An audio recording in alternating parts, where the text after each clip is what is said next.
screen so you all can see what I'm doing here. Yes? Yes. Awesome. Yeah. Thank you. Okay. So I'm going to come over here. Let me separate this out. And let's present from beginning. So Screencastify, that's our Google Meet, all of that. So Screencastify works well with Google Chromebooks as well as Chrome. So when you're using it, you want to be using Chrome, and you're going to install something called an extension. If you're not familiar with extensions, these are like little add-on programs that kind of operate right through an internet browser. The internet browser being the program you kind of launch like Chrome when you're trying to navigate the internet. So in order to install that extension, you have a couple of options. You can either go to Screencastify, and there is a button there that says install the extension, or the easier way that I like to go, I'm just going to click here, it'll tell you the two ways. I like to go right to, so there's the add to Chrome button on Screencastify, it comes up there. Or I like to just go to the Chrome Web Store, and you can install, I'm losing my voice already, it's too early. Just search for Screencastify, hit enter. And then right here, if it's not already added, it'll say add to Chrome. Since I already have it added, it says rate it. Basically, you would just click on add to Chrome, and then you would click on add extension, and you would give it a moment, and your extension is going to appear up here. And you'll see I have a lot. I have like Classroom. What else do I have? I have Zoom Scheduler. I know I have a Wii Video. I have a Cami. I have a Chrome Remote. And then the Wii Video, not the Wii Video, the Screencastify is right here. It's like an orange, reddish arrow and white. And you know what it is because you can just hover over it. If you don't see your extensions here, they have added Google Chrome right here, a little puzzle piece. When you click that, it lists all of your extensions, and you can pin. When it says pin, that means you're pinning it to here, to your toolbar. So I have Screencastify pinned to my toolbar. If I wanted to unpin it, I would just click on my little pin and it would disappear. So if you don't see it here, you may want to click on the little puzzle piece and then click on the pin so that it appears up top. And that's a convenient place to have it, because that's the way you're going to launch it essentially. It's not necessarily a program that's loading this whole large kind of thing. It's an extension, an add-on. That's what they like to call them. So the easiest, let me go back over here. That's the first thing. Okay. For the first time when you do this, you may have to do a couple of things. Mine's already installed, so if I click on it, it's not going to show you this. So you're going to want to use your school Gmail to log into the extension. So you'll click on the extension up here, and it'll ask you to log in, and you'll type in your Fortly account there. And then it's going to ask you to allow Screencastify to save videos to your Google Drive. You definitely want to accept this option. First of all, it makes it really, really easy when you're sharing any videos you make with your students, because now it's just a Drive link that you're posting in a Google Classroom, or if you have like a Google website, you can post the link there as well. And that makes it a lot easier. If you choose to only download your videos as MP4 files, which is the video format file, that can be very, takes up a lot of memory, and it can take a while, and it can even take a while on the student end for them to kind of open it. If you use the link option to the Google Drive, or you use a YouTube video option, which is what I do, I have a YouTube channel, and I can show you how to activate like your YouTube channel as well. Then students are just going to a link and hitting play on the video, and it's very easy because the video is kind of stored in the cloud, and it makes it much more accessible. So I definitely recommend that you say yes to these options. You also will have to, let me see here, accept the permissions. Chrome is going to ask for another couple of permissions for the extension to run. And they basically allow Screencastify to create a Google Drive folder on your school account, which is where the videos will be saved. And it will be called Screencastify. And then it's also going to ask if it has permission to access your camera and your microphone, which if you're creating videos, you need to allow that. And it's going to ask if it can record your screen, which is the purpose of using the program. So you should definitely say yes. And then finally, it'll ask if you want to display the annotation tools that you can kind of like write on your screen with and things like, or use like a spotlight or things like that. So I recommend you say yes to all of those permissions before using the program. And then you'll get like a 2-question survey, and basically you're just kind of telling them that you're an educator and you're using it for educational purposes. And that's it. It's pretty easy to set the extension up. And this will be available. I'll put this in our Google Classroom. If you're not a member of the Professional Development Google Classroom yet, I will quickly right now put up the code. You can kind of write it down. And give me a second here. It's called Professional Development. We are getting more students joining. And the code is right there. QVT XSWH. If you join that classroom, videos not only for this professional development, but for a lot of the other ones that are going on throughout the month of August, if you can't make them, they will be posted there. And then you can access the videos and watch at your leisure, so to speak. Or you can rewatch something if you missed out on something or you forgot, or you don't feel like taking notes today. You can just go back and rewind. So there's the code. Okay, coming back over here. Okay, so once you've installed the extension from the Chrome Web Store or from Screencastify's website, you're now ready to pretty much record the video. And you have 3 options when you're recording a video on Screencastify, and I'll try to show you them once we launch the application. So the first option is to record your browser tab.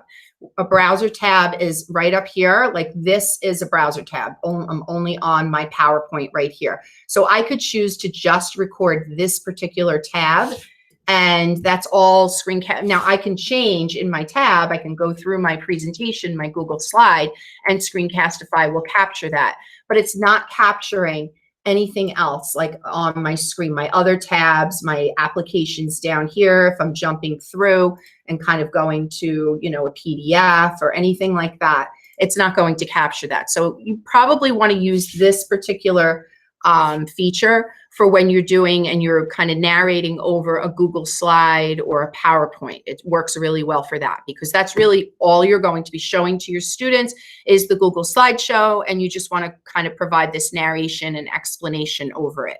So that would be for record your browser. The second type would be to record your desktop, and this is pretty much everything. This is what I use most often because I'm not usually in one tab. I'm all over the place, opening up multiple tabs, maybe sometimes opening up a program, doing other demos, things like that. So I pretty much do use this one the most often, recording my desktop. And then the final one is to record your webcam. This option is pretty much when you want to speak directly to your audience members and you're not really going to be showing them your screen. You just want to record your face and talk right to them like I'm talking to you now, and maybe do a check-in or something like that. So it's like you took your phone and you hit record and you're holding up your phone and you're just recording yourself, that kind of thing. So those are the different types of recordings. Okay, once you're done recording a video, you're going to be able to edit a video, and it's pretty much available with a premium account for the most part only. There, I believe with a free account, you get minimal, but for the most part, it's with the premium account. And to access the editor, you can try one of the following. There's a scissors icon from any recording, which will automatically load in your recording. It's pretty easy to do. Or you can go to this particular site, edit.screencastify.com, and you type that into your address bar. And from there, you can use the plus button. It's a blue plus button in the right lower right-hand corner, and you can bring in any videos to your timeline. You can add non-Screencastify videos into the editor as well. So if you create a video in Screencastify, and then maybe you have another video that you've created outside of there on your phone or something like that, you can bring those into Screencastify and kind of add them into your video as well. And the editor allows you to crop, trim, you can add some text on the videos, and things like that. Let's see here. Okay, and then the final step in Screencastify would be sharing your video, and there's several different ways to share a video. You'll have the option of sharing through a Google Drive link. Once you're done recording, the video kind of pops out into another tab, and since you gave the application permission earlier to access your Google Drive, this will happen automatically. So you always want to make sure that you're logged into your school email account. And I know I'm logged into my account because I look right up here in the upper right, and I could see that it says LFC MS Media. That's how I go by my name at school. Or it may say your name, C-Spawn at FLBOE. So you want to make sure you're in your school account. Then you know it's being saved directly to your account. If for some reason you're in your personal account, it's not going to save there because you didn't give your personal account permission. So you definitely want to make sure you switch over to your school account. Sorry, let's go back here. Once you're done to share, all right, let me see, this will automatically update. All right, we did that. All right, you can also share to Google Classroom. It gives you an option to post there. It's basically a link to your Google Drive, or it's a YouTube video link that you have in Google Drive that it adds as well. So if you're not familiar, Fort Lee, right here, if you go to your Google Apps, we all have YouTube channels. You may not know that, but there is YouTube. If you click on it,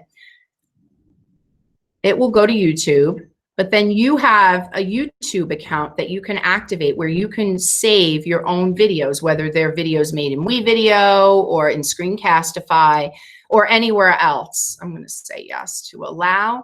And the way you get to that is you click on the YouTube from your account, and then right here, you'll see it says your channel. Now it says my channel because I've already activated it. Your channel, if you click on it and you've never used it, it may ask you to activate your channel, and you would say yes. Once you've activated your channel, you would click, and it would come over here, and you'll see it'll give you all your videos, any other channels that you've created. You can customize the channel, which I did. I changed my name to LFCMS Media, and all the videos you've done. Like here are some of the most recent ones that I have. If you go to here, these are all the different videos on my channel that I've created over, and there's definitely a bunch over the years. We used it for our TV studio at the middle school as well. So there's a lot of videos of students, of teachers. We've used it for interviews, cooking demos. I mean, the power of video and students and what students do with it. And maybe later on, I'll just show you some clips of some students and what they've done with videos. Will maybe make you feel a little bit more confident about making your own videos, or having students use Screencastify to make their own videos, because they love to have fun. And you'll see it in some of the videos that we've created over the years. And I like creating videos too. I think it's a really fun thing to do with kids. So you can activate your YouTube channel, and then all of your videos will be available here. And then you can create playlists, kind of like, I don't know, going way back, like if you had a CD and you wanted to get like different songs from different places, or even on, I want to say like Spotify, you can create playlists, same kind of thing. So if you use that as an example, you can create video playlists instead of just like musical playlists. So right here, I have like a Google Classroom playlist, and it has a bunch of videos. There's like, I think 25 different videos in here related to Google Classroom, and you can watch all of those. And you can do that with some of your Screencastify videos as well. And then the final thing is you can export your recording. So this is what I was talking about. It'll create like an MP4 for audio and video, or an MP3 if you just wanted audio. And you have that option. You can download it. You always have the video, and it's not linked anywhere. It's just downloaded on your computer. You would have to then upload it into like a Google Classroom, or even upload it to your YouTube to kind of have it exist somewhere in the cloud as well. So let me click on Screencastify so you can kind of see what I'm talking about before we go forward with ways that you can use it in your classroom and with your students. So if we click on here, give it a moment, you get like this basic dashboard, and you'll see the three options we were talking about. So you have the browser tab option, you have record your desktop option, and then you have the webcam only option. And then right here is your microphone access. If you haven't given permission when you were installing the extension, you would click on here. If you had an external mic that you were using, I know my son, whenever he does any recordings, he plugs in via a USB, a microphone. You could allow it to access that microphone. I just simply use, the microphone that's on my, either whether it's a Chromebook, I do recordings on Chromebooks. Right now I'm using a Surface. It could be your desktop at school that you have, whether it's one of the Dells at school. I've used them. Pretty much any computer you have, it'll access automatically, if you give permissions, that microphone that comes with that computer. If you plug in an external one, you can use the setup microphone access button. Webcam not detected. That's because I'm using my video right now to talk to you. I may have to figure out how to turn that off possibly so that you can kind of see.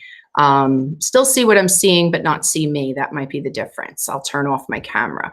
And then you would simply hit record down here once you're ready to roll. So let me come over here and see if I can turn off my camera. Let me go back over here to our little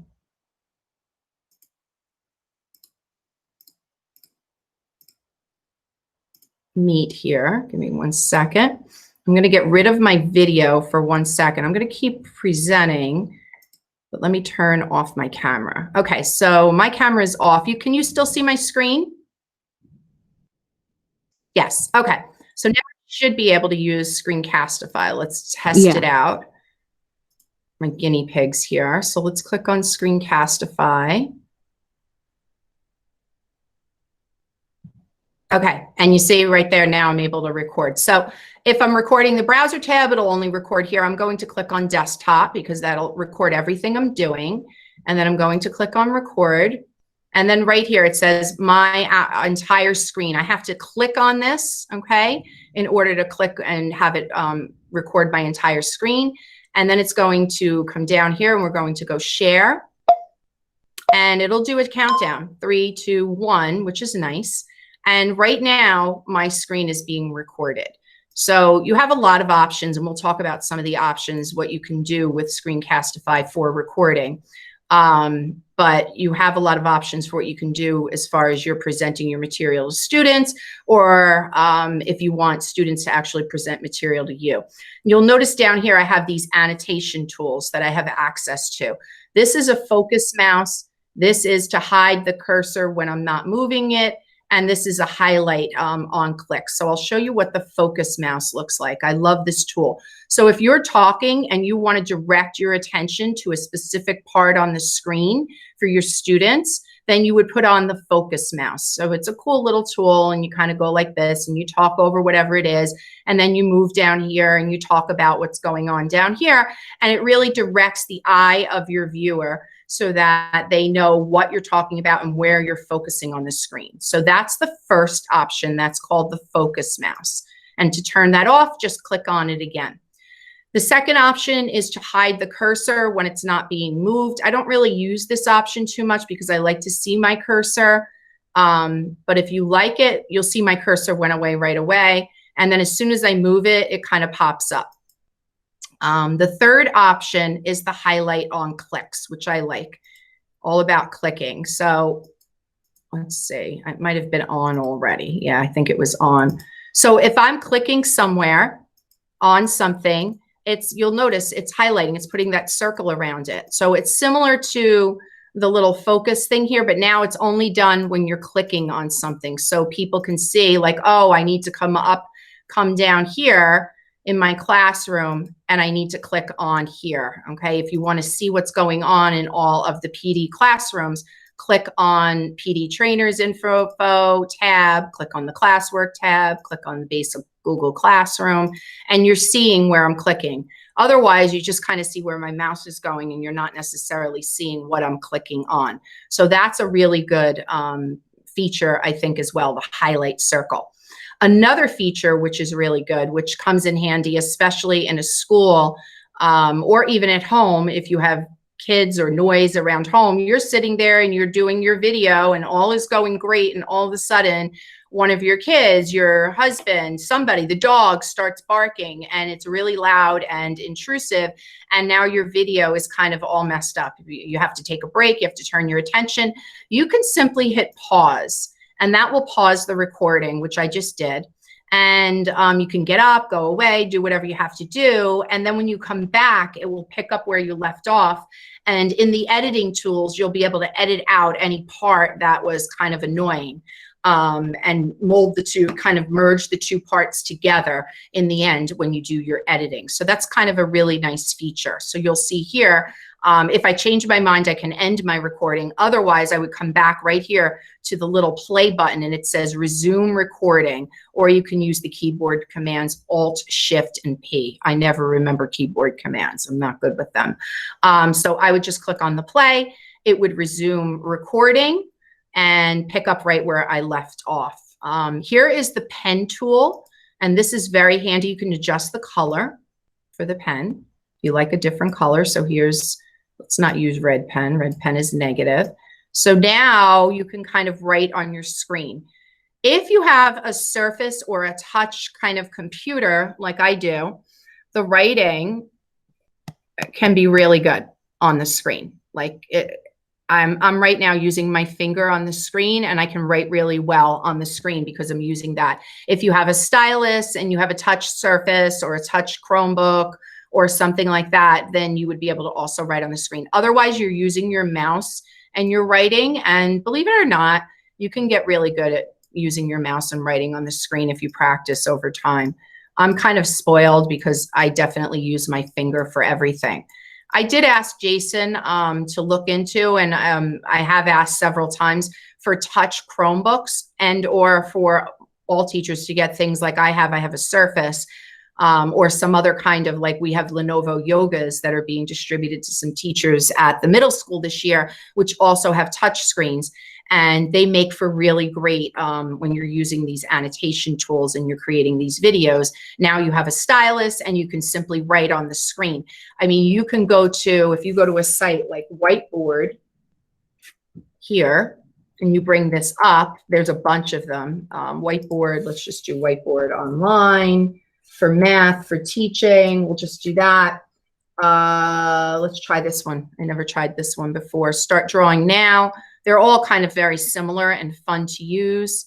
Incredibly fast. It just kind of goes. Let's see. Let's do create new board. And place a dot anywhere and start typing. Let's say. So right here, I'm trying to see how we get the new clear board. Let's clear it.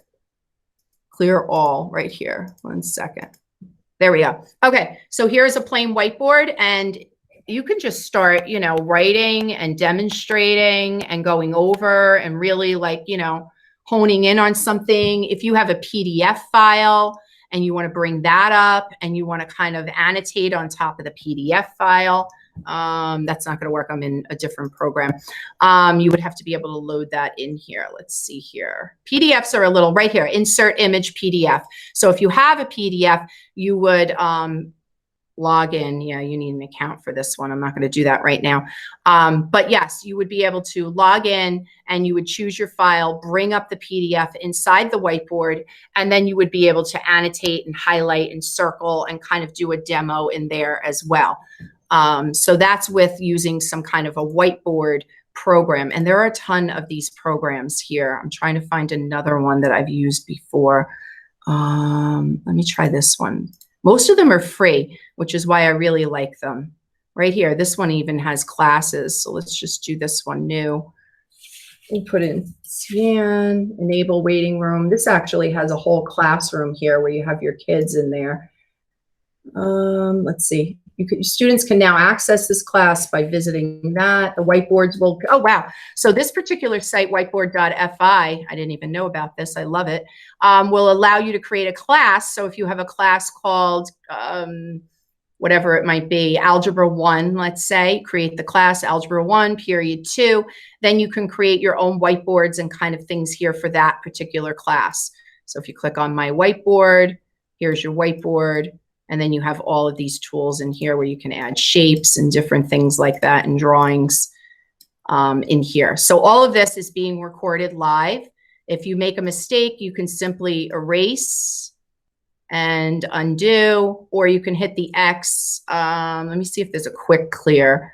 I don't think there is a quick clear on this one. You kind of have to erase whatever you're doing on here on the annotations while you're recording. And then once you're all done, let's see if we got everything. Oh, there it is. Wipe screen clear. There it is. Quick clear right there. So that is the eraser feature. Back to the pen, the pointer, and then of course we have the pause. Once you're all finished with your recording, you're going to pretty much hit here, hit the pause, and then the end recording option if you're all finished. Let me make sure I got through everything. If you make a total mistake, which I've done often, you click on this little arrow here and the circle arrow, and you can restart the recording. It'll go right back to the beginning. But if you have the pause feature going, you're probably not going to have to do that much. So let's click on end recording so you can see what happens. And you'll see now it loads into the Screencastify dashboard. And right away, you'll see right here, Google Drive. It is saving directly to my Google Drive. And I can just click on copy shareable link. And now I have a link that I can come over and I can go into a Google Classroom. And I'll show you what that looks like in here. And let me just go into a sample that I have here. I can go under classwork. I can hit create and I can say material. And then I can say example of Screencastify. And then right here, hit add and click my link, paste my link in.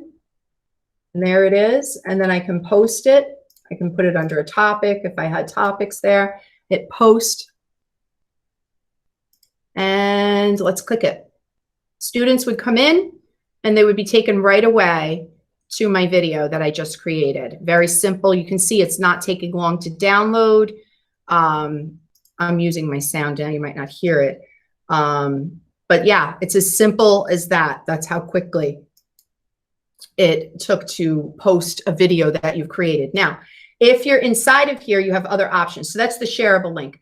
You can also share directly to Classroom just by clicking here. It'll open up Classroom.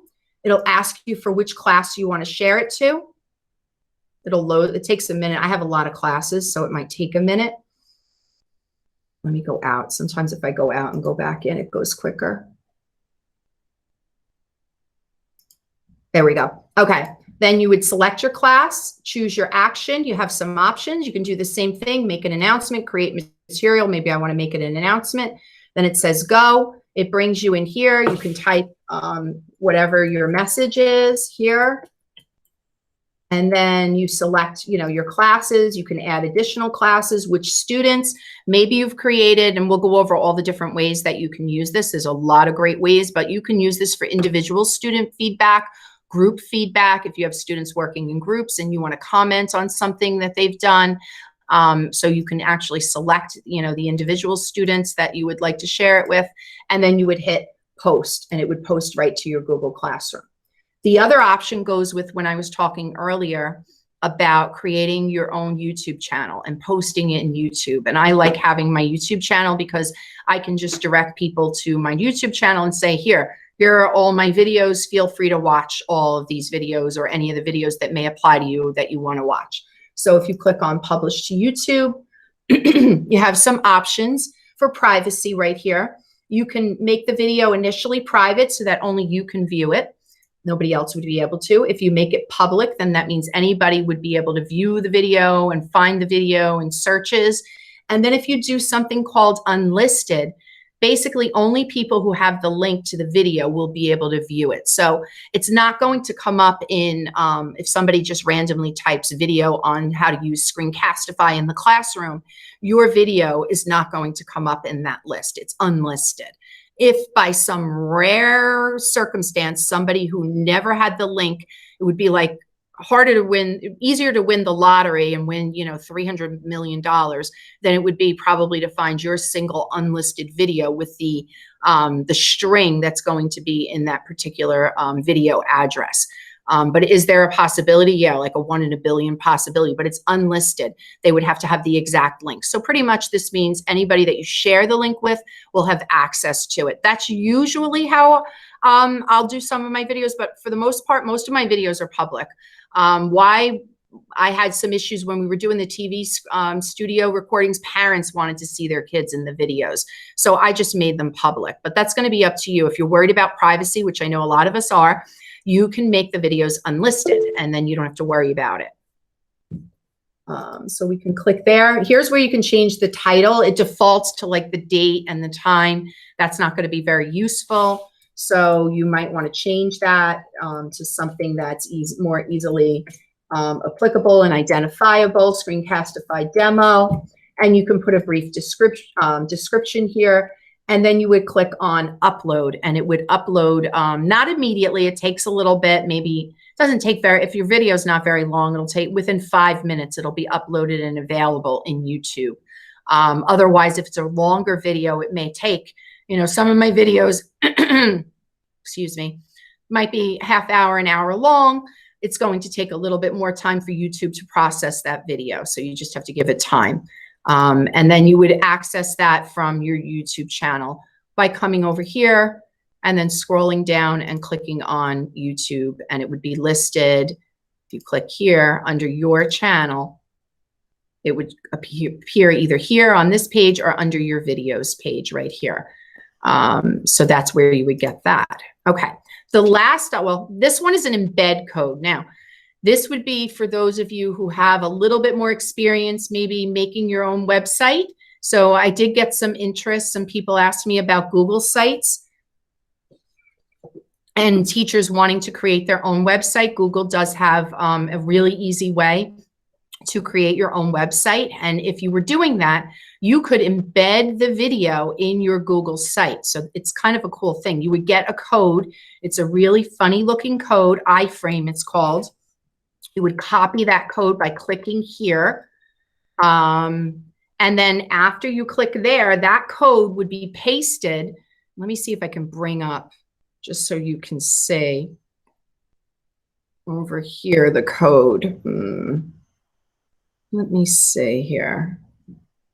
Let me go to my Google site just to show you so you can kind of see what it is. Basically, when you paste that in, it's going, here's a website that I created with Google Sites. And this is when I did my supervision kind of thing. We had to create a website. But this is an example of a video from YouTube that I created, and it was embedded in your site. So essentially, when you're doing the code inside of here, and if I hit edit, give it a second to load, you're pasting that code in here, and it allows that video to kind of appear inside your Google site. This isn't going, let me see here. Here we go. Paste the URL. In this case, it allows you to use the URL. If Google Sites, it makes it even easier. You don't even have to use the embed code. But I'm trying to think, on our old Fort Lee website, for example, or even on the new one, if you have access to Fort Lee, there is a way to paste an embed code. The embed code basically tells you where the video is, what the video is, and the size of the frame around the video that you want. Do you want the video to be, 2x2, 3x3, et cetera, et cetera. So that would be when you would use the embed code. Most of you probably are not going to use the embed code. It's a little bit more complex, but like I said, that is an option. Down here, we have download. This is where you're getting that MP4, export as an MP4, or you can download it right here. So if I click on download, give it a second, it'll start downloading it right here. That's saved only on my computer. It might take a little bit longer for the video to download. Once it's ready, it'll appear in a little window on your computer, and you can hit play, and it just kind of plays. You could upload the MP4 to your Google Classroom as well, and you'll see that it's not necessarily playing right away. It takes a little bit for it. Let's see, let's rewind. It's going to take a little bit for it to load. That's why I don't like the download feature as much. It was a 7-minute video, so it could take a little bit longer. Eventually, you would come in here, you would see the video, and you would be able to hit play once it's finished downloading and processing. They also have this exported animated GIF. I don't know what this is going to look like. This file is pretty big. This would be if you just did something very quick, like you wanted to do like a wave high kind of thing to your classes and say, have a great day, that kind of thing. It would be a really short video clip. And then you could create that exported animated GIF where it's just kind of going like this and it keeps doing the same thing over and over and over again. That would be another thing. But this video is too long to do that because a GIF is a really short little piece in time. It's not allowing the audio. It doesn't really have, I don't even know if I turned the audio on in this particular one. It could be because my audio is being used in Google Hangouts and Meet. So that's where it might be having a little bit of an issue with the video there. And that's pretty much how you share the video. The next thing is going to be editing the video. And you'll see right here, it gives you this real easy clipping kind of thing with the scissors. And what that allows you to do in the very simple version is to start your video. Let's say you start your video in and, you know, the beginning, you want to clip a little bit off the beginning. And let's say you want to clip a little bit off the end. Okay. You can then click Save Trim and it replaces the original video. So it's deleting these portions on the outside. You can't get them back. You would click Trim. It takes a moment for it to process. Yeah, and now you have a new video with a new start and a new end, and you can once again trim it as well at that point if you would like. Let me just see here with the sound. Yeah, it's not going to play. I don't think my sound's going to play because I'm using this sound now. And you can see this is the video. You're seeing exactly what I just recorded when I was doing that focus tool and explaining that. If you want some more options, there is something you could call Open an Editor. And it will sign you in. Definitely need the paid subscription for this part. With the free, I believe you get the end trimming. I have the paid subscription, so you're going to get more. And this is where you can kind of bring in videos from the outside. And there is a tutorial in here if you don't know how to use it or you forget. I mean, it's pretty easy to use. But when you're in here, you can kind of do a little bit more. And you can see it's kind of breaking it down into these little clips here that you can kind of go in. So let's say in the middle right here, you didn't want this section of your video. You would just click anywhere. You would click at the start of where you want to stop your video. So from here to here, your video is great. And then right here, your dog started barking and you want to get that part of your video out. Okay, so click there and click on the cut, the little scissor. Okay. And you'll see now we have two videos. We have this portion and this portion over here. So now we would play and listen and say, okay, my dog stopped barking right about here. And I continued on, you know, I was able to pause and then I picked up and I went forward there. So I click there and I come over here to cut. And now this little section of my video is available for me to get rid of. So I would click on this little section. And then I would come over to the trash can and that section would be removed. And now my video goes from this clip right to this clip and the part where my dog was barking is kind of gone. So that's a pretty neat feature that you can do. Right here is the zoom feature. So if you really want to get in and zoom in, and I use this like when I am very meticulous with my videos, I want them to be seamless so that people don't even realize that I've cut out a portion of the video. So I get a little crazy.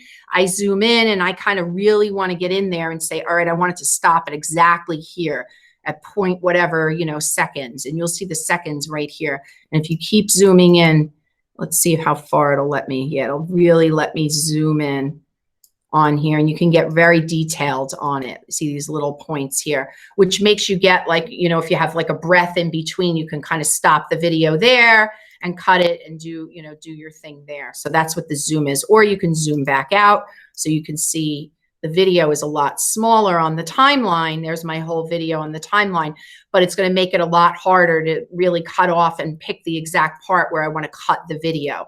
So I use this zoom tool to really fine tune and get in there and decide where I want to cut my video and slice it up.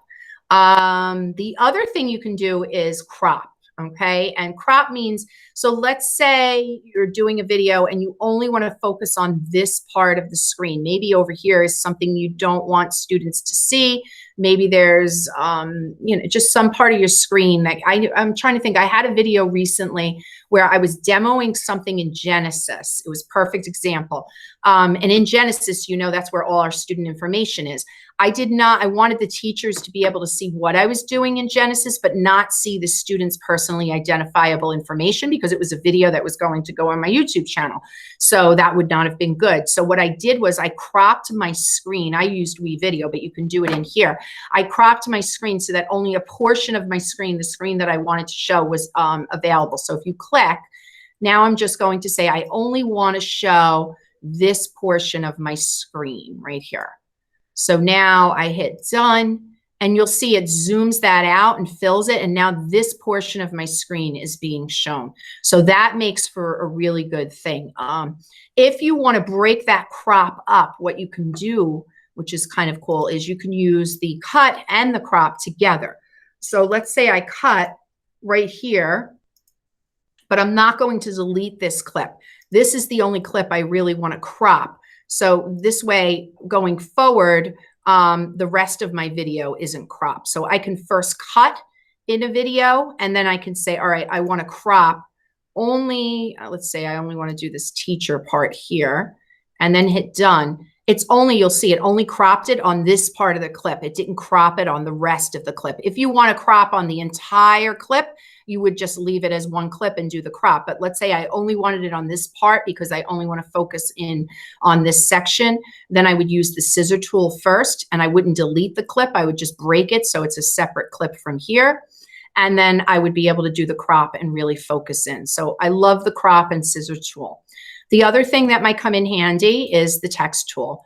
And that's, I mean, it's pretty basic. You get a basic text editor here. You get the bold, the underline, the italicized.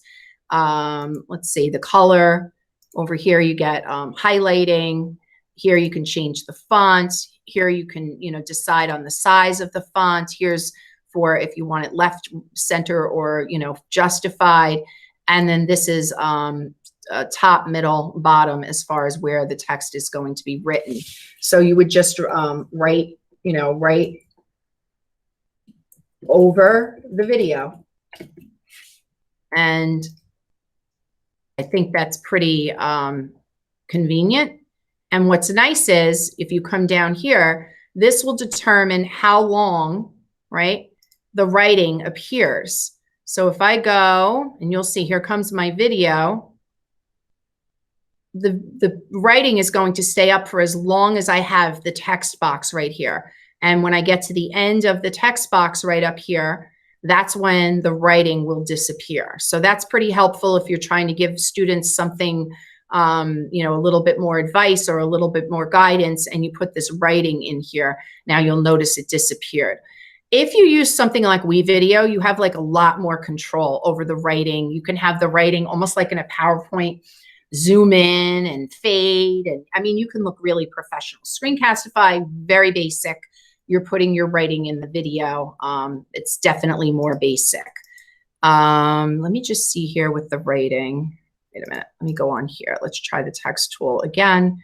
And I'm just trying to think how we move it in this particular one. Let me just see here. I'm looking for moving my text box. Let's see, I think, there we go, top. So you have in WeVideo, you get so many more options. You can move it anywhere you want. Here, you're going to have like top, middle, and bottom type of options for where you want. That's centered, and that's at the top. And then you have the bottom of the screen option. So those are your options in Screencastify. It's a more basic kind of option thing. And then, of course, you know, you can delete your text right there by clicking there. Once you're I mean, that's it. It's very basic. I know a lot of you want to keep it very simple because you don't have a lot of time. So you don't have to feel like you have to wow your students on every video. This is going to be for basic instruction.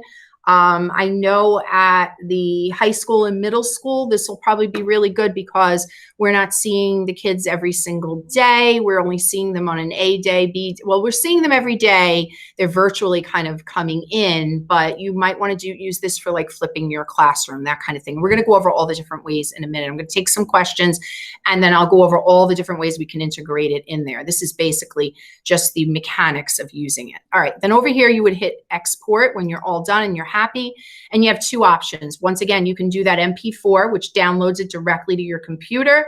You would have it saved on your personal hard drive on the computer. And then the other option is the Google Drive. On a Chromebook, you're really only going to have, you're going to run out of space very quickly if you download MP4s because you don't have a lot of memory on most of our Chromebooks. So exporting to Google Drive is the way to go. And then you would just click export to Google Drive. Let's do that. And I'll just do Screencastify demo and hit save. And it'll give you, I love that it gives you a link, and then you can share your link to your video, but it won't be available till processing is complete. It takes a few minutes. The video wasn't that long, it was 7 minutes. So it'll take a few minutes. But if you're in a rush, you know, as a teacher and you just want to get the info out, just hit share. And here we go. Here's the link here. You can copy the link. You can share it with certain groups. You can paste it in a Google Classroom. Do whatever you have to do at this particular point. I have the link so I can go in my classroom and post it in an assignment. And that's pretty much Screencastify in a nutshell as far as all of the mechanics. I am going to go over a zillion and one ways that you can use it with your students because it is kind of exciting, and also how students can create their own Screencastifies because I think that's very exciting as well. Basic questions right now on the use of Screencastify, how you like launch it, how you record, how you edit. Does anyone have any questions?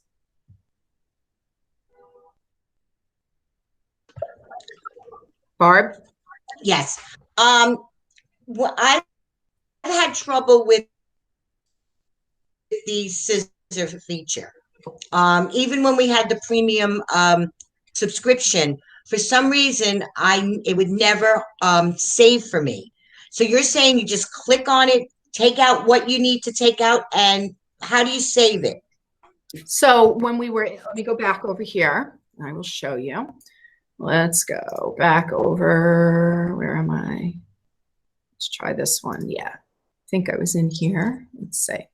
So let me close some of these tabs just so I can kind of get away from here a little bit.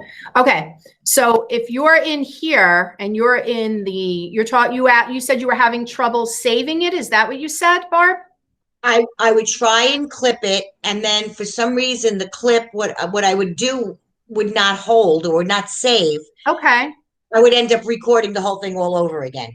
Oh my goodness. Yeah, you don't want to do that at all. There's no reason to do that. So this was after you had finished recording your video and you hit stop and you wound up in the editor. Is that correct? Yes.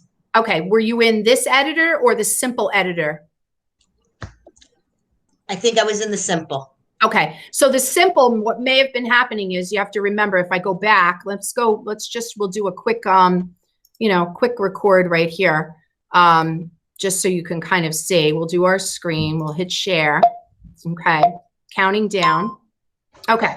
So we're counting down. We're in here. We're recording our screen and we're showing what we need to show. Okay. And coming up over here. And then when we're all said and done, let me just see here. Click on my little, there's my arrow. Whoops. Click here. I'm going to hit my stop button. You hit, not pause, you hit stop, right? Correct. Okay.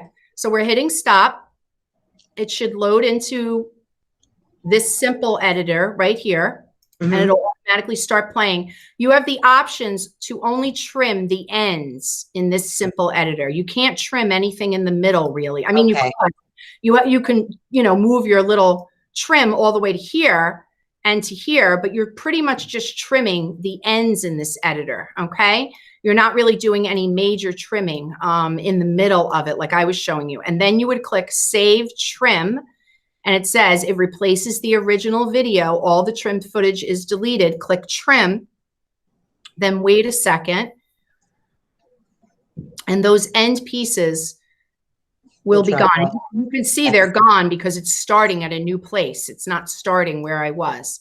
So right? in other words, if we clear our throat or we Yep. make a mistake or, we get tongue tied, the only Mhm. time that we can fix that is in the premium package.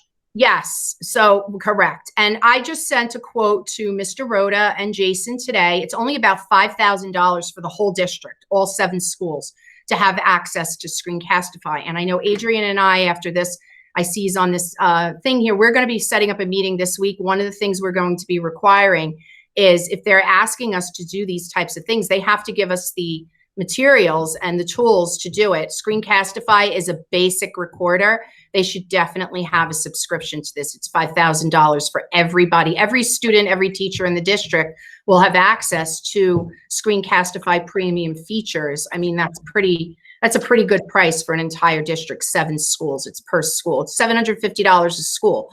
It's not that much money. I know we had it at the end of the year last year. They gave it to us. It was free through Right. June 30th, but that Right. has expired. Like I said, I pay, you're seeing all of this here because I have it on my credit card. I've had it for years. I think it's $30 or $40. It's not a lot for a teacher service, Mhm. and I have that. Once you get the paid subscription, you get this open and editor, which allows you, and Barb, you did the WeVideo training, so you have a little bit more in WeVideo availability here. You're able to do a little bit more. But once you're in here, now you're able to trim a little bit more thoughtfully, right? In the middle of the video, you can kind of come in here and hit, this, and then I can come over here and hit, and I can just take this. I can move this section too. Let's say I wanted to move it to the end. I spoke about something and I didn't want it in the middle. I could move it, or I can just simply cut it out of the whole video. That's interesting. Yeah, you can move, you can, reorder, do whatever you want to do there. So that's. I use Screencastify for quick introductions, plot overviews, instructions. That's what I used it for because, it was only a quick 3, 4, 5 minute type of thing. And it works I think, for using it for that, it does work very, very well. If you're looking for more polished type videos, WeVideo is going to allow you, I mean, I don't want to get you too off of this, but WeVideo gives you so much where you can add in audio, you can have multiple audio lines, you can have narration, you can, trim the videos, you can have a green screen where you have a different background. I mean, there's so many other features, but it's much more advanced. Screencastify Basic, going to allow you to get the information as students. But let me show you what else you can do. Let me find my PowerPoint because I have all these tabs open. Here we go. So let's see here. We talked about editing, sharing the video. All right. So what kinds of videos can you make for students? Well, instruction, flipped classroom type, students watch a mini lesson like Barbara was saying on a topic on their own. Then they'll come in, especially if they're doing, coming in only on certain days, then maybe you want them to watch something at home so that when they come in, you're ready to do that more hands-on or, discussion or activity-based type of things. If it's math, they go home and they're watching a little video about, fractions and adding fractions. And then when they come in, they're going to sit there and maybe practice adding fractions. And if they have a question, you're right there as the teacher. They can raise their hand, ask their question, and you can kind of go over that live with them. So I know that's how they're going to be approaching it at the intermediate school, I believe. I know that's how Carrie and a lot of the math teachers in the middle and intermediate school do their lessons even prior to coronavirus. They create little videos like this, have students watch them at home for homework. Then when they come into school, they're ready to tackle the problems or the lessons. So English language arts has kind of always run like on a flipped classroom model where, maybe students go home, even if you're in kindergarten, they listen to a story at home. Maybe you record a book reading, they listen to the book at home. And when they come in, you're doing some kind of a lesson or activity based on that book or that particular reading. Benefits allow students to work with support during the application part of the lesson, less teacher-centered instruction. I sat in on a week or so ago for our new assistant principal in the middle school, and one of the questions to the interviewer, you know, the people, the interviewees, was what does an ideal classroom look like? And the ones that gave the best answers, they were the ones who, and I know this is going to go against everything Adrian said, because he's this amazing teacher who is very teacher-centered, and the kids are mesmerized when he speaks, but that's his personality. But it was one where the teacher isn't like the central focus in a classroom, where the kids are really working with the work and really doing a lot of the work, instead of just being like the receivers of, you know, quote unquote information, that type of thing. So creating videos like this really flips that around and allows that to happen. They're still getting it. You can provide that direct instruction, but you can do it via a video. And then when you're together, you can have that more meaningful kind of discussion or activity. Another way to use this, remediation. You can use videos to differentiate instructions. So you teach a lesson, and you know every kid is at a different spot, and you know whatever the lesson is you're teaching in ELA, in social studies, based on their background, based on their interests. You know, some kids catch it right away, some don't, and it takes a little bit more. You can kind of feel that out, and any students who are struggling with a certain concept, whether it be, you know, if you're teaching them to write, you know, a thesis statement, you know, if they're doing some kind of thing in math, whatever it is, you can kind of differentiate out your instruction. You create a video that you're only going to send and share in like Google Classroom with a certain group of students. It's almost like when and I equate this to, a lot of times teachers get upset when we go to a faculty meeting and the admins, right? What do? They'll say, well, and they'll talk about lateness, you know. Meanwhile, 90% of the teachers are on time or early every single day, right? And those 90% have to kind of listen to this whole discussion about lateness, when really it only applies to that 10%. So if they could create, if admins could create something for that 10% and share it with that 10%, that would be a lot more effective. And it's the same thing with our students. If we can just focus in on that 10% who are struggling and give them the extra support, whereas the other students don't need it, they rocked it, we know, because they did little, you know, problems and they were moving on and all of that. So we can use videos, WeVideo or Screencastify, videos like this for remediation. Another way, teacher feedback. And I actually watched a demo of this today, which I thought was really cool. So instead of writing comments like on kids' papers, and a lot of them should be submitting them electronically, I would think now, through Google Docs, you could go into a Google Doc, open up the Google Doc, and record, have Screencastify running. And as you're kind of like typing your comments in there, let's just go into any Google Doc right here.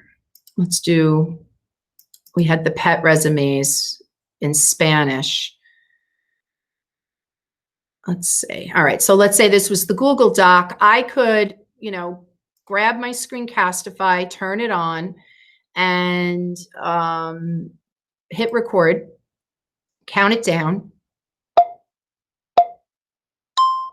Okay, so it's great that you wrote about your best friend, your pet. I want to give you some feedback. Thanks for turning your assignment in on time. So I'm going to provide some comments, and I'll talk along as I provide the comments. So this particular paragraph is in a language that I cannot understand. So it is important when we write a paper for this class that we write in English, okay? Because I can't understand Latin. I think that's Latin. So you can pretty much sit here and highlight something, right, for your students and post these comments right here. And as you're posting a comment, you're kind of, it's almost like you're sitting there with the student when you were doing those conferences, which I used to really enjoy doing when I was teaching English, but I never had time to sit with every student.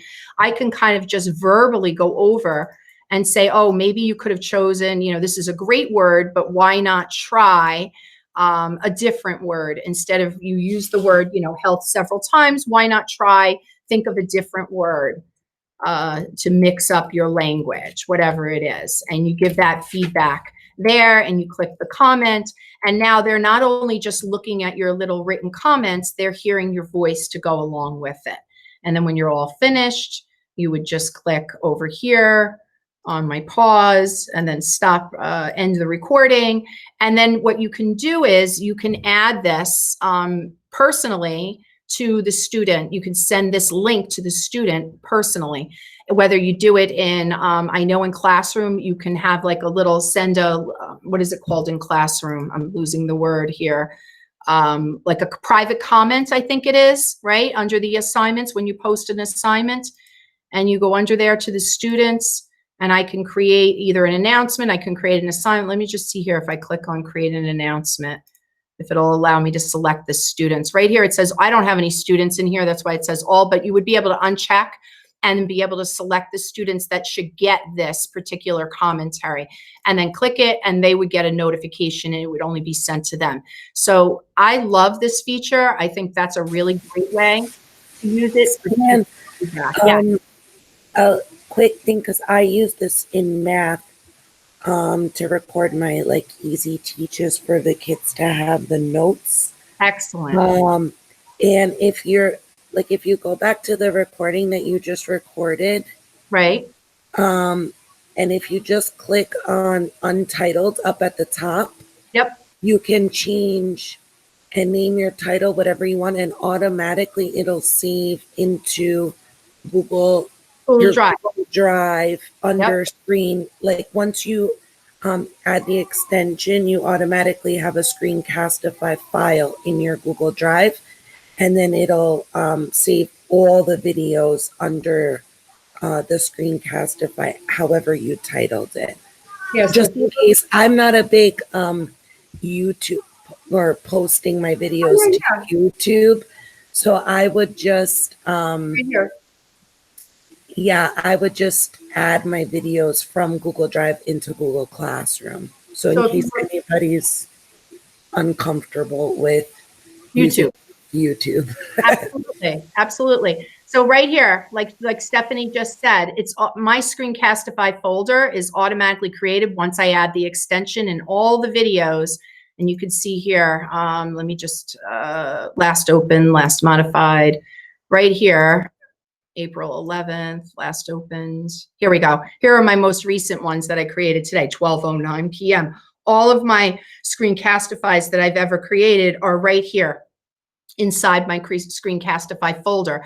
And you could simply just share the link like you saw in Google Classroom, or if you use the MP4, you can upload the MP4. You don't have to use your YouTube or even access or deal with YouTube if you're worried about using, you know, privacy and all of that. This is very, very simple. You can just do your recording and have it go here. Absolutely. So anyway, inside of here, you can use it for commentary. Let's see what else we can do. Teacher feedback.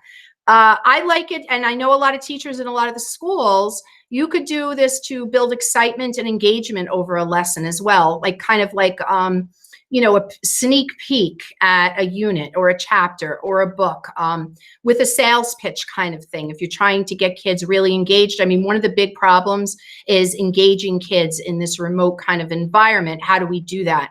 And videos a lot of times really do that. I saw that kids were really interested when the teachers created those group videos where we were all, I know, like they did the egg toss in the middle school, and we did like the ball throwing, and kids like those kind of things. So if you can use Screencastify to do something like that to introduce content, that would be great. Even if you do it with, let's say in math, I know in some of you, maybe in elementary and intermediate school, you're all on the same page and you're all teaching the same concept. So if you create like a concept introductory video where each of you records something and then you kind of mash it together, that could be kind of fun to roll out to all the students. They're all seeing all the teachers in 4th grade in this video that's going to, you know, introduce whatever that book is, maybe that you're reading in for language arts, or whatever it is you're learning in math, or something you're doing in science or social studies, whatever it is. So there are ways to do that as well.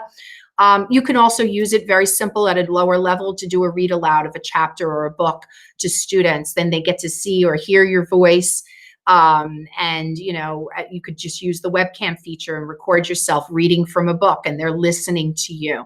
Or you can kind of just bring the book up, like the pages of the book, and read the book to the students and they can listen to it. I know in one of my visits with Mr. Rhoda, he said he had done that for his wife teaches, I think in Ridgewood, and she's maybe a kindergarten or 1st grade teacher, and they were sick of hearing her voice, so she made him read some of the stories. So maybe it's not even just you reading a story, get, you know, get a helper, get your husband or a kid or someone else to read the story to the students as well.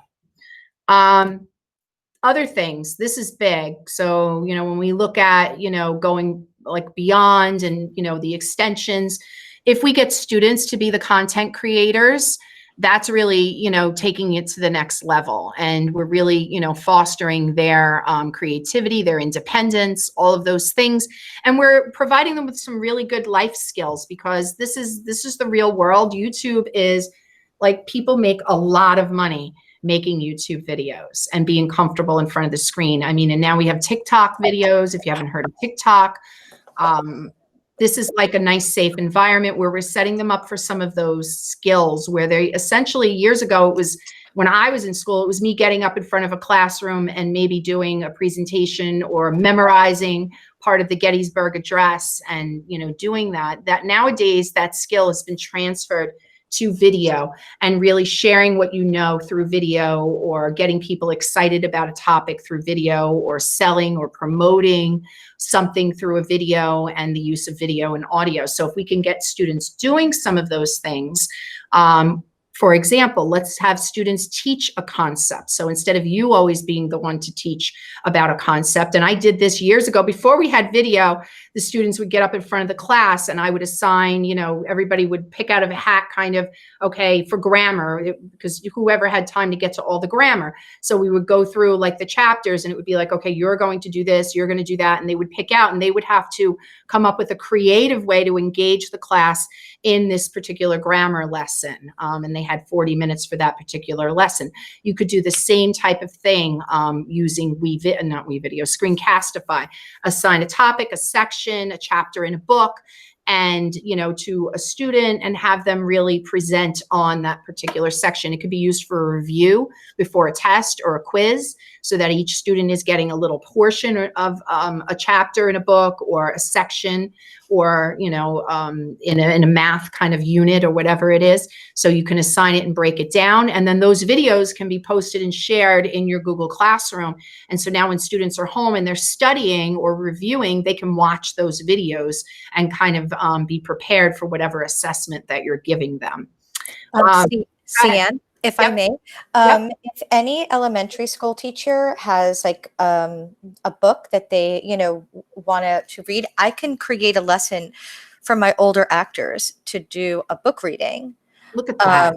And you can just say, okay, so in October, we want to do a Halloween, you know, book reading, and I can have them as an assignment record Halloween book readings. That's And amazing.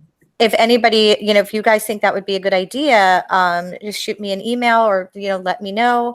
And I'll be more than happy to have my actors create some little videos for you guys. Even, you know, if you're teaching something and you'd like a little play version, or you'd like them to even do a mini lesson on how to, you know, create a play, be more than happy to do that and create videos for you guys with that, or also have the kids do it. I love that, Jody. That's excellent. Yeah, so reach out to Jody Etra. She's at the high school. If you're not familiar with Jody, I don't know how you can't be, but maybe you're new to the district. She does everything drama and more.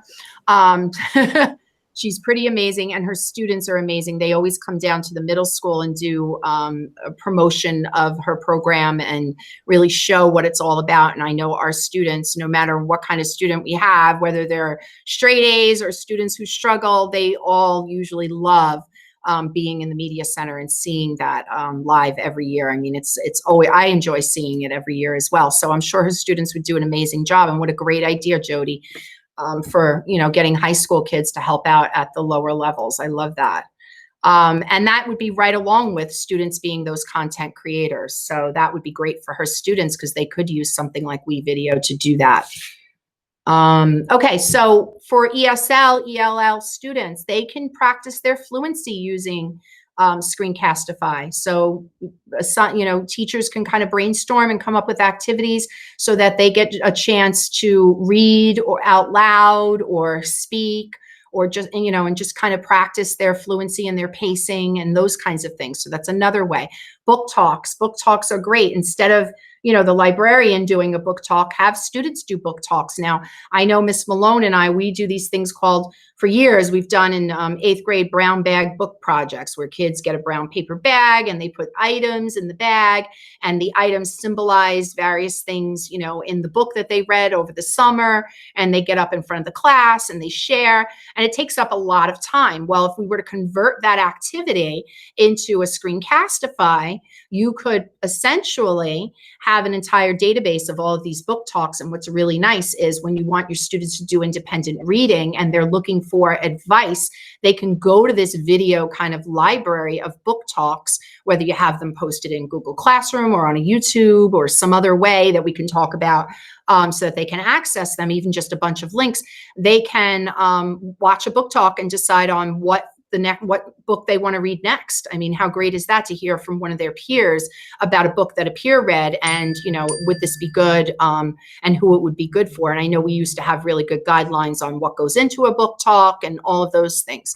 So that I love it. We're doing that this year. There you go, Barb. Say, it's much more fun, right? We still keep the integrity of the assignment, but we've elevated it now, and now it's good for coronavirus. So, it's awesome. Great. I like this one too. Question Q&A. You give typically, you give kids, a worksheet and there's questions, question and answer. So you give them a question and you want them to kind of answer it instead of like in this written form where a lot of times they're copying, they're pasting, and it really means nothing.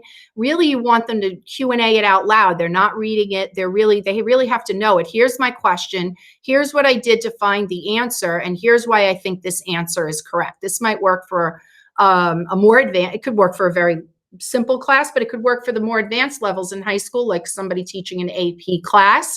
And you really want them to kind of work out the answer in the video and really explain themselves, not just regurgitate something that they got from a textbook or an online place. They're really explaining it, and it gives them a chance to really see if they understand the material as well.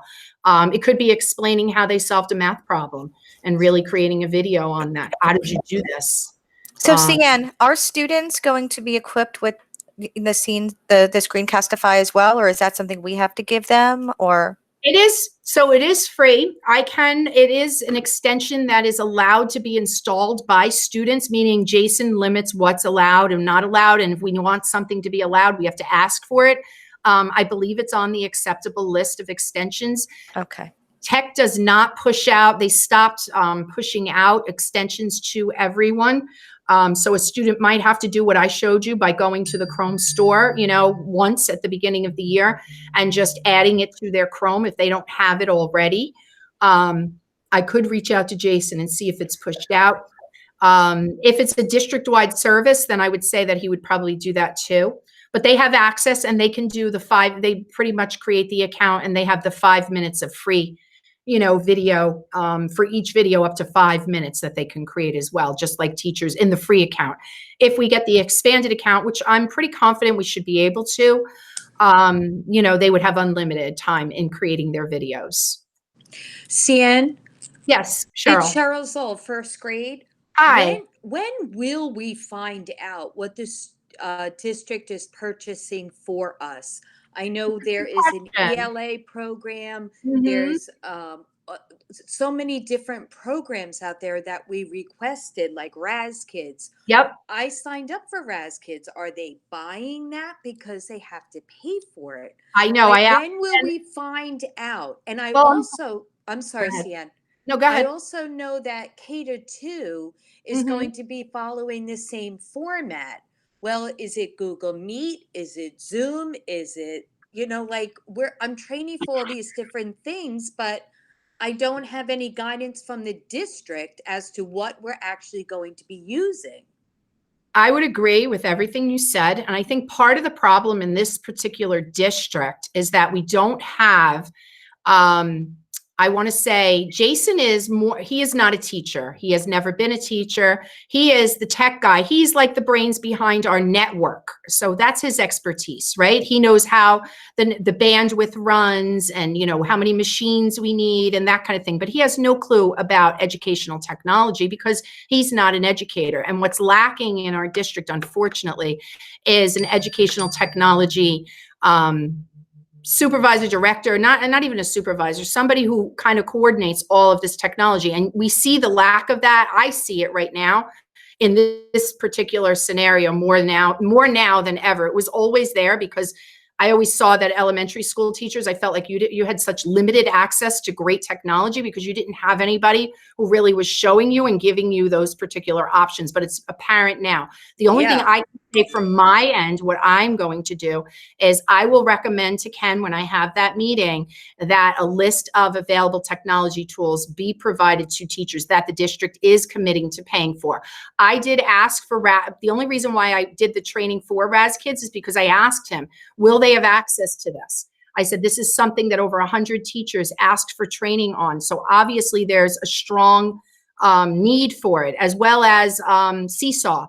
Those were two of the subscriptions. He wrote them down. He said, oh, yeah, we have money. So I know they were given grant money. They have money to support remote learning. So I will follow up with him and make sure that this is going to happen. Screencastify was something that Adrian and I talked to him about when we were with him, some of the basics. Everybody should have access to a basic screencaster like Screencastify. I know Mark at the supervisor at the high school was getting it for like a handful of teachers. And I was like, well, why wouldn't we just get it for the whole school, the whole district? Everybody's going to be using it. So like I said, I forwarded that quote. I'm going to follow up on some of these programs, and I'll suggest that he send out a list, as you suggested, of all the programs that are available in paid format. I know we will have a service to, we should have Brain Pop district-wide as well. That should be another one. Everybody loves Brain Pop. Even high school, young, some of the teachers in the special needs classrooms use Brain Pop to explain some really complex concepts. It works very, very well, even in the 9th and 10th grade for some of those students that move on to high school and are still struggling. I know that we use it in our math and our science and ELA, all the subject areas in the middle school and intermediate schools. So those are some of the programs. That's why I put all those programs on for the training, because I know those are the ones that teachers were most, attached to and found the most value from. So I'm going to push that they get service, full subscriptions to those services. I know the money is there. I know they have grant money. I know they have money for educational technology. So hopefully you'll hear something soon. I know after this, I'm going to be calling Ken. I was waiting until today to call him and see when we can actually meet face-to-face this week to go over that and a bunch of other health and safety issues that we have to go over as well. So definitely on the radar, Cheryl, and thank you for that. Thanks, because, I'm taking all of these classes. I signed up for a ton of them, but if I'm not going to be using them, then it's kind of a waste of time for me, as well as the teacher who might be needing to teach it to middle school or high school teachers. Absolutely. Well, I can tell you as far as like delivery of instruction, Google Meet is directly tied. We're a Google district. We have Google Apps for Education. So, I mean, I love Zoom. I use Zoom quite often, but Zoom is that is not part of our Google Apps, which means that would be an outside, payment. So I would say that we're starting the year off using Google Meet. If Google Meet doesn't meet our expectations, then we're going to have to, appeal to the powers that be that maybe we need a better platform, and that platform may be Zoom. I am hopeful that Google Meet will be able to rise to the occasion, only for the fact that I know, and they haven't come out yet, that's why there's no training on it. They usually release the updates mid-August. So I'm expecting them within the next week or so that there will be a bunch of Google Meet updates and Google Classroom updates. And some of those updates are things that you see in Zoom. One of them being the hand raise feature, that kind of thing. So I think going into the year, we're probably going to be using Google Meet. So you should learn and know how to use Google Meet.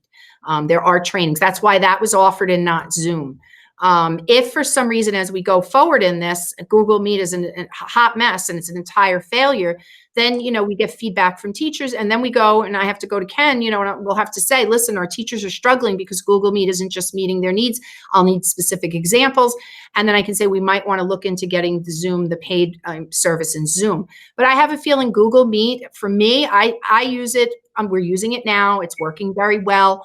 All of the trainers have been told to use Google Meet, as we're not using Zoom. I think it's going to be fine with Google Meet, but we'll have to see when everybody's on it at the same time and what's going on and all of that. So that remains to be seen. But it's, we'll bring it up if need be.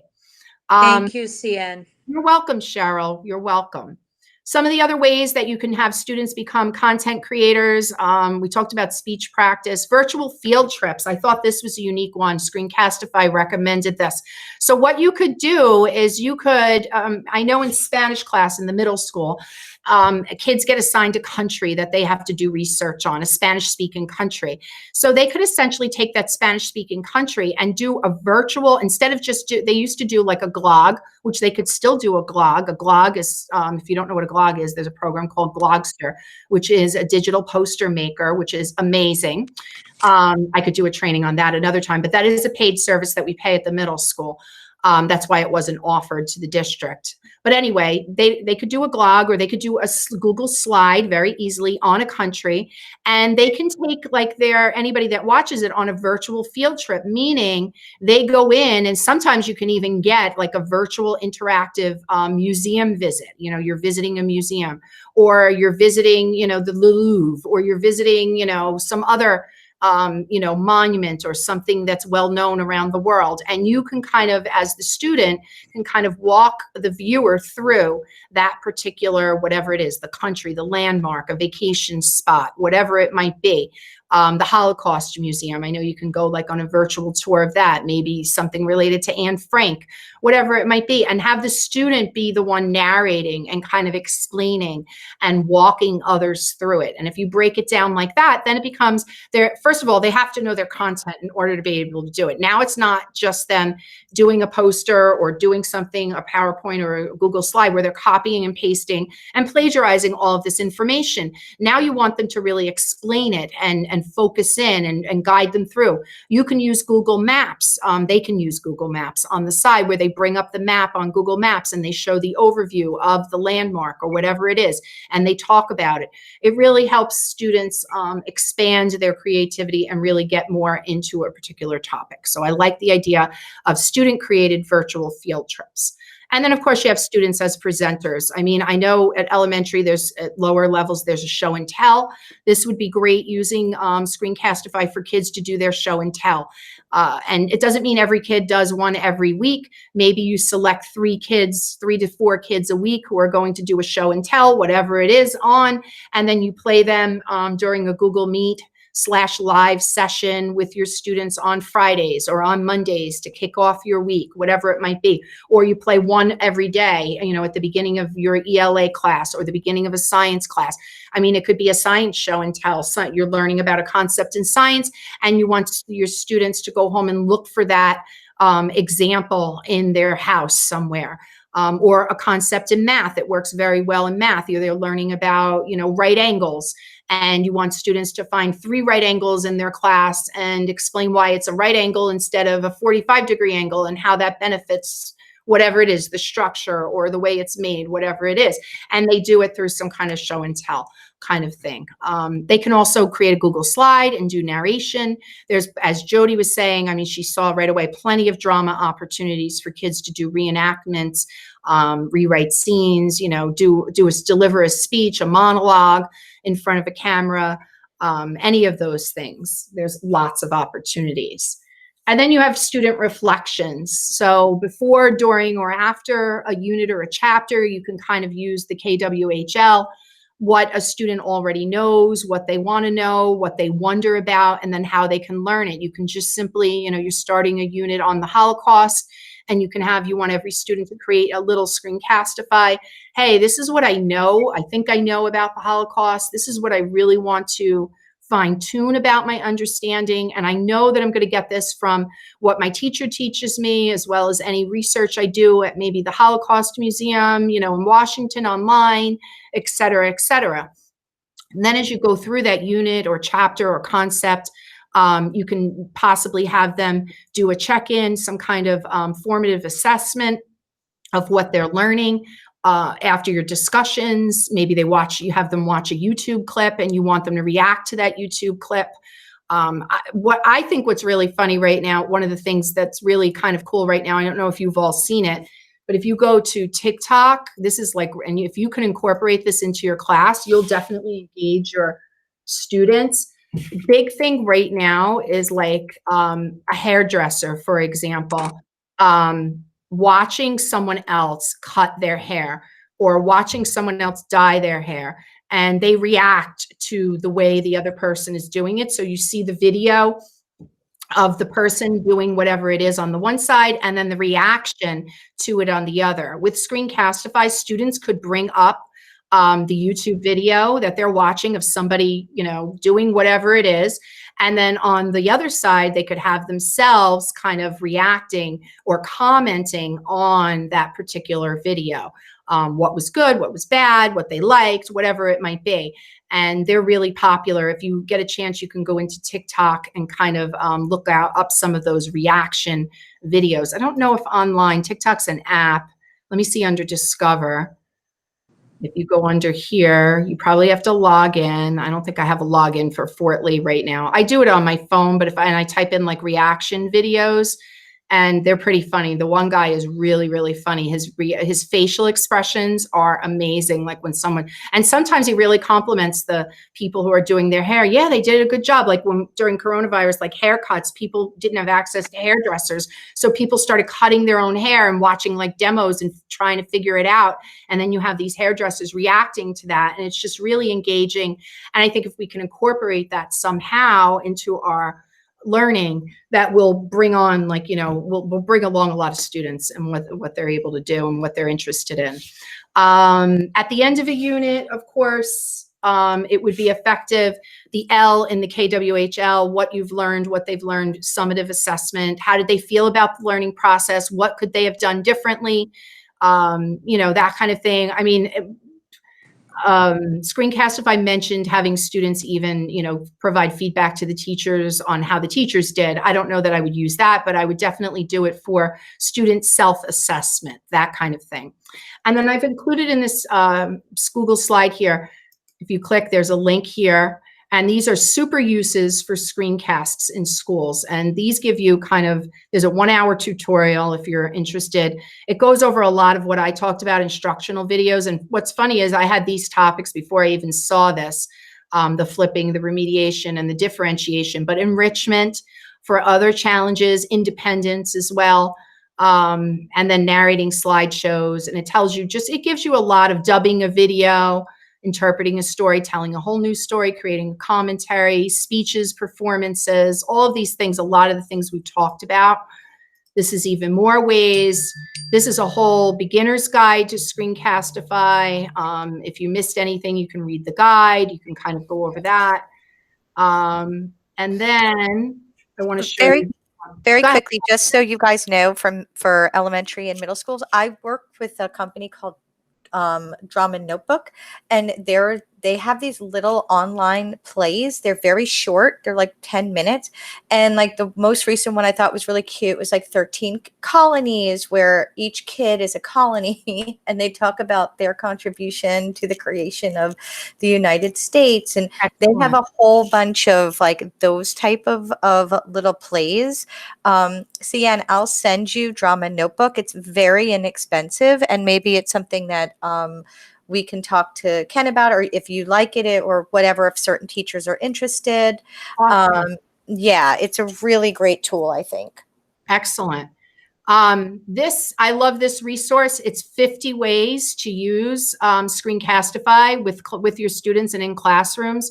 One of the ones, if you teach computer science, what's nice is kids create their own code. I know Kathy does.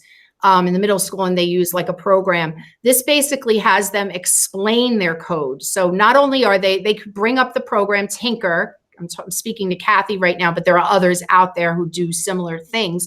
They would have to bring up their code and they would narrate their code and explain the process of what they're using. They drag and drop and then the code does something, but they would go through and say, I chose this because my character will walk 2 steps. I chose this so that I could change the color. I chose this so that they, you know, when they walk into something, they turn around, et cetera, et cetera. And it really it gets them into that deeper level thinking instead of them just dragging, dropping and hitting play and seeing what happens. Now they're explaining that. So you'll see here, there's 50 different ways. They're all hyperlinked. You can download this.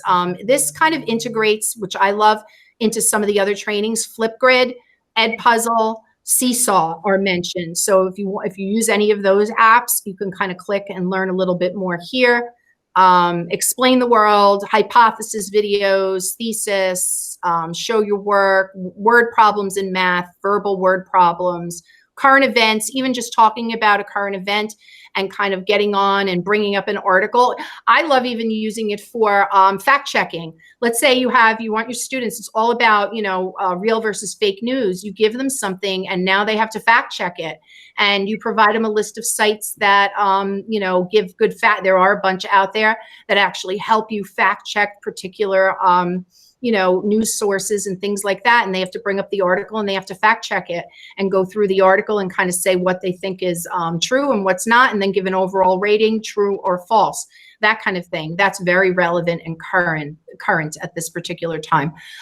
You could create a video for a sub lesson. So a lot of times we write down our sub lessons and the subs just don't get it, which is understandable. Something is lost in the translation, but maybe if you create a video for your sub lesson, they might get it where you're talking to them. It doesn't have to be very complex, but you're just kind of explaining something and then you leave a link to that video for them to watch before they start your day. And maybe it'll get a little bit better when they're in your classroom for you. So this is a really good really good resource. Hopefully you'll, you know, take some time. I'm not going to go through everything. Exit slips, feedback, narrate revisions. I mean, there's just so much you can do. Even narrating tests here. When students have those accommodations that call for read aloud assessments, you can then, you know, read aloud the assessment and read aloud the parts that need to be read aloud. Then you don't have to worry about maybe them going out and doing something they're not supposed to be doing to find answers, that kind of thing. So there's a lot of great ideas there. Let's see what else. And that's the end of, you know, the presentation as far as, you know, everything that I have to go over. I'll take any questions you have. And I'd like to hear from, you know, as many of you as possible, how you think you can use this in your classroom, virtual or live classroom going forward. If you have some ideas that kind of jumped out for you and how you might use it. This way we all like kind of get some ideas. What are you thinking at this point? So Sian, very quick, it's Jody again. So I do like this and I like the recording, but you know, I know for the high school, I have like my one English class is on Monday and then the same English class is on Tuesday. Right. Throwing it out there. And they ask us about recording ourselves or live streaming. But you know, if we're going to record ourselves, like I know most of the high school teachers, we stand up, we're very animated, we're doing all of these things in our classrooms. Do you have any advice to us or how we will be recording those sessions? So that you would not use this based on our technology. You would not use Screencastify for that Right. type of recording, that like recording you in action in a class. Okay. This would be more you stepping back. So thinking of a drama concept, whatever that concept might be that you know you're going to need to teach this to your students, rather than getting up in front of the class and just you standing there and talking about this concept. You sit in front of your screen ahead of time outside of, you know, your teaching time, quote unquote, and you record a video explaining whatever that might be, you know, the setup of a stage using some visuals on your computer. Students have to watch that ahead of time. When they come in, you have some kind of possibly activity planned, something that they're going to be doing based on the content that you've given them in the video. That would be one way that you could use this in your classroom. But as far as getting having this record you while you're standing in front of your class, and moving around and doing whatever, it's probably not going to be good for that. I mean, you would need some kind of camera that followed you around the classroom, like, and we don't have that technology now. Okay. I wouldn't recommend it for that. And that's why we have to sometimes rethink a little bit the way we're teaching, because we are going to have to pay attention in some cases to the kids in front of us and the kids who are at home, and sometimes doing that in a, I don't even know how, simultaneous way. This is really good for that, that, you know, not at the same, where we're not seeing them live, we're recording something ahead of time. Okay. Gotcha. And, you know, you're going to give that information out and you want them to review it at the, you know, you finish up your lesson. You're like, I want you to watch this video tonight on this. I go over and I explain, you know, X, Y, and Z. And then tomorrow we're going to do an activity where you're going to get up and you're going to, you know, stand in place, you know, and take this, you know, pose at this particular time. We used to do that when we were reading something. All right, everybody get up and go, you know, like, and take that particular position. Whatever it might be. So they're watching the video ahead of time, that kind of thing. Thank you. You're welcome. Who else has a way that they would use it in their class that they could share?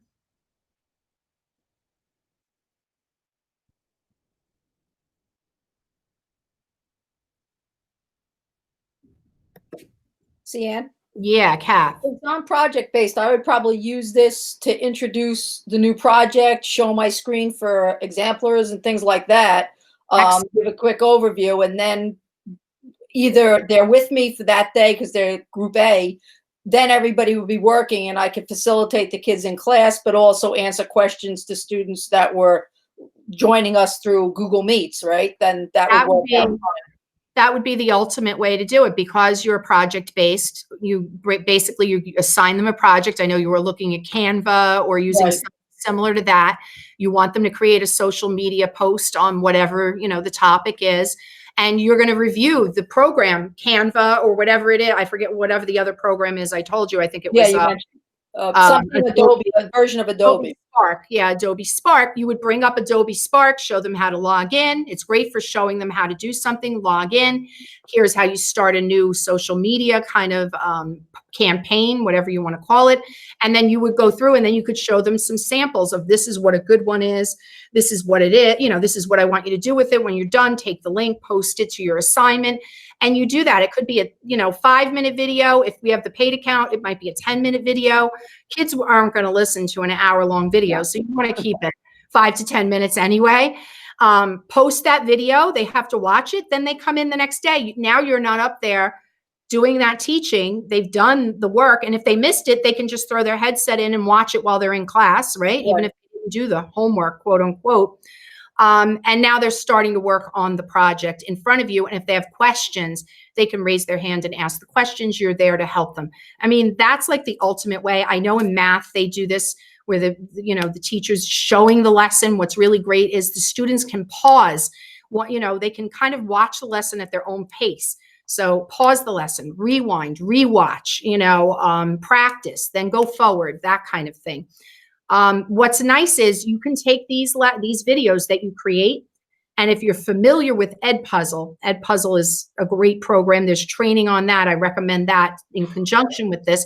You can now bring these into an Edpuzzle, and you can ensure, how do you know your students are watching the videos? Well, Edpuzzle has accountability. You bring a video in, the students can't forward through the video. They actually have to watch the video, and they only get credit in Edpuzzle for watching the video if they watched it in its entirety, almost like when we watch those training videos and we can't forward.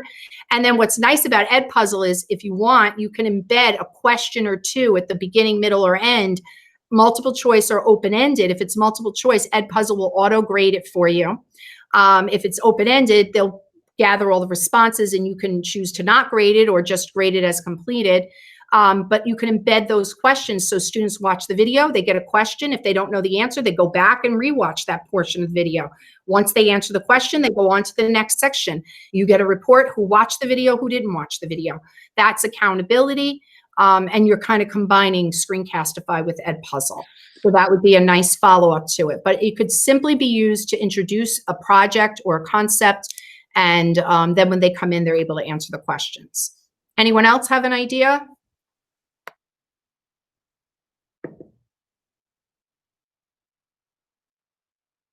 Barb, do you want to explain the book talks and what you do with them if you're still here? I don't know if you're still here.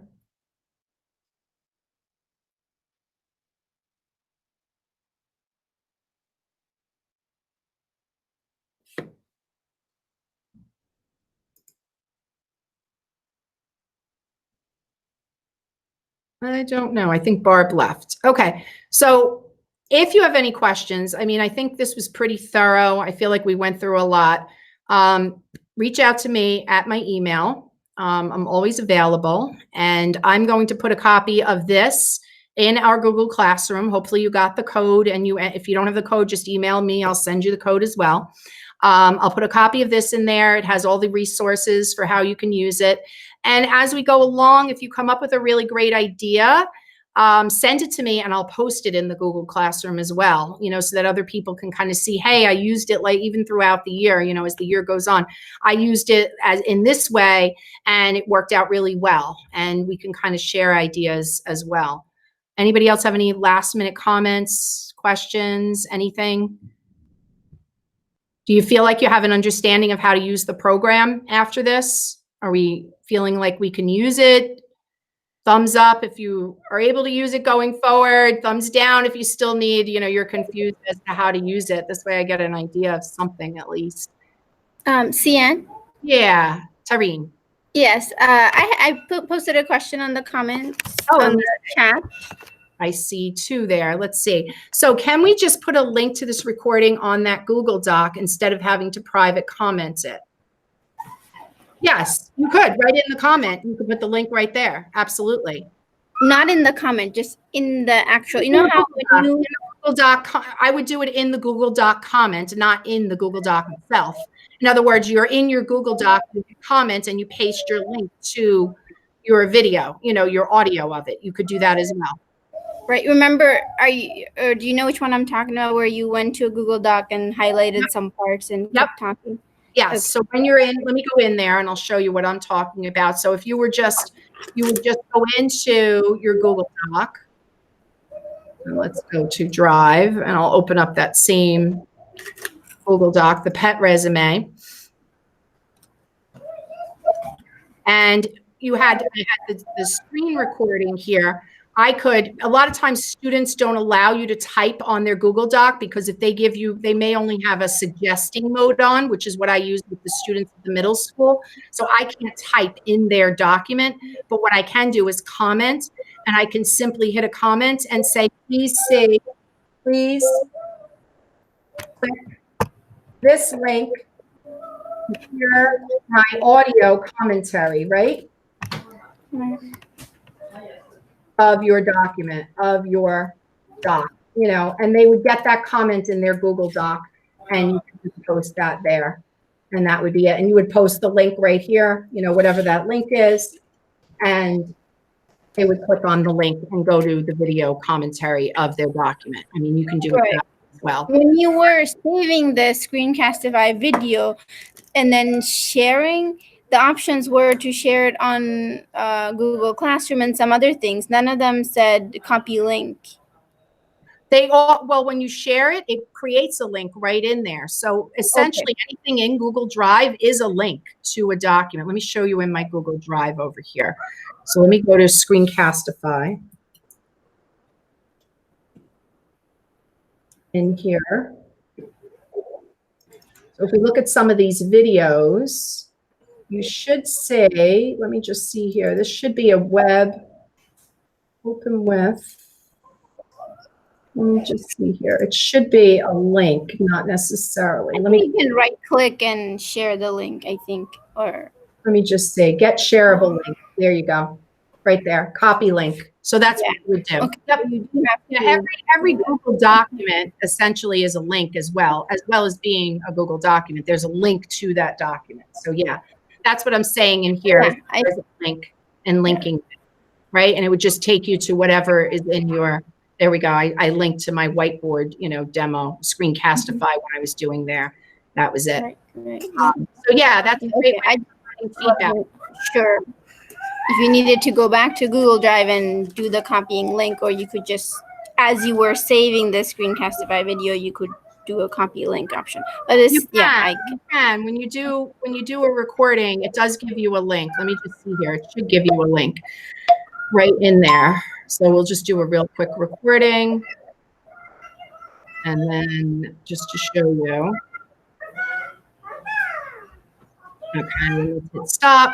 It should open it. Copy shareable link. Do you see that right there? That's what it is. Okay, that's the link I was talking about that you would be able to paste. Okay. Okay? Thank you. Thank you. Anyone else? Questions, ways that they're going to share it? Any comments? We pretty much used up our whole time, which is good. Hopefully. Hopefully it wasn't too boring. Where am I? I'm over here. I lost my screen. There we go.